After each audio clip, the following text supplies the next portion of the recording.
It is time for a ice cream bean tree update because this guy is starting to grow rapidly now that it knows it's in an optimal environment. I mean, it is flawless. This new leaf came out and just look at that thing. It's massive, and this one's actually bigger. The reason it's doing so well is because it's in a humid, hot environment and consistent temperatures that mimics its actual environment where it's from. This is a tropical tree species that produces delicious beans with pulp that tastes like vanilla ice cream. That's why it's called the ice cream bean tree. And it's starting to get a trunk a little bit. It's still pretty thin. I mean, I got this in April and it was like this big. It's growing a lot. And now it's going to start taking off again because it's back in just temperatures where it was like in summertime when it was back at my house over the summer. Most of this growth is over the summer.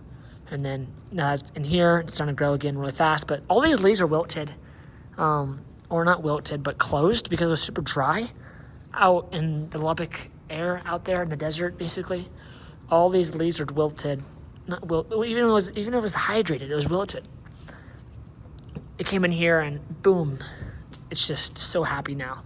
You can see the difference between the September video or October or something like that with this tree. And it was all the leaves close up like that when it's not an optimal environment. But when it's an optimal environment, they do this. They flat and they have a lot of trigger pressure. And new leaf is coming out, another one right there. So this is starting to really take off. And so hopefully we'll get it to about this tall before summer.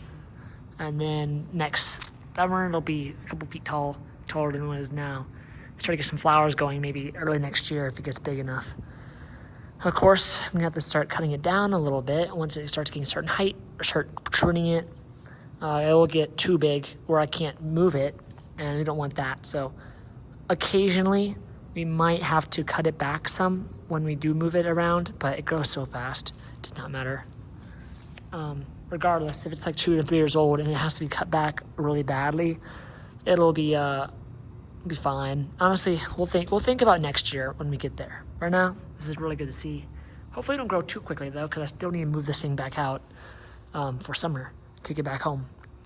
But hopefully we'll work on that out later. So you start growing, but don't grow too fast. We don't want that because I'll have to cut you down a little bit, cut you back a little bit if you start growing too fast. So because we don't want this thing to get too big too quickly. See you next one, guys.